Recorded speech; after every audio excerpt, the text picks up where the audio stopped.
Hello guys, welcome back to our channel. Alright guys, so for today's episode ay may i-review po tayong basketball. So this is from Spalding brand.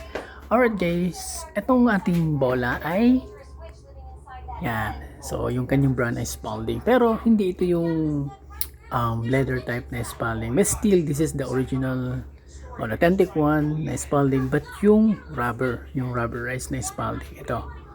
Ayan, so yan nilagay namin sa kanyang meron tayong lagyan dito ng bola or basketball display sa ating pong bahay sa wall. Alright, ayan yung ating basketball display. Alright, so ito nga pala yung ating Spalding na basketball, pero made of yung rubberized lang siya na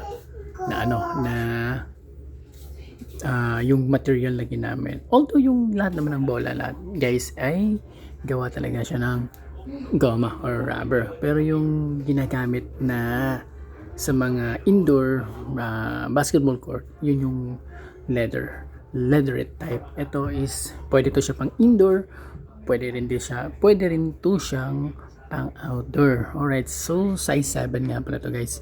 Ang kanyang model ay ito yung Varsity TF150. So ayan, ito yung kanyang emboss. Yung emboss niya guys, ayan, siya, para siyang painted, no? Yung kanyang kulay, ayan, no? Yung black. Then ang kulay ng kanyang pagka-red guys, hindi matingkad, para siyang brown. May pagka-brown na orange yung kanyang kulay. Tapos meron siyang dito sa ilalim, ayan, yun. So size 7, and then ito yung kanyang barcode. Yan. So pwede siya pang indoor, pwede din siyang pang outdoor. Alright, so basically made in Vietnam. So ganito lang siya ka-simple guys. Pero ang presyo nito guys is naglalaro siya ng around 900 to 1,100 or 1,200 pesos, depende sa mabibilhan nyo. Ito nga pala guys is nabili ko to sa Gisano Mall dito sa amin. So yan, nabili ko siya ng 999 pesos. Piso na lang kulang para maging 1,000 pesos. So sa ganitong klase ng bola guys, no, basically nasa mga 250, 350 pesos yung mga hindi kilalang brands. Yun.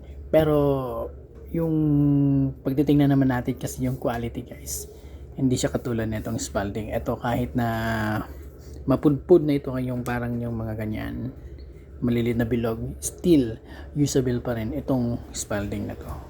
Guaranteed na talagang matagal siyang masira or magagamit pa rin siya kahit na pudpud na yung kanyang mismong bola guys. Ayan, so alright, so this is our Spalding basketball. I hope you enjoy watching this video guys. May natutunan kayo sa ating pong vlog, and keep on training guys. Thanks for watching. Have a nice day. Bye bye.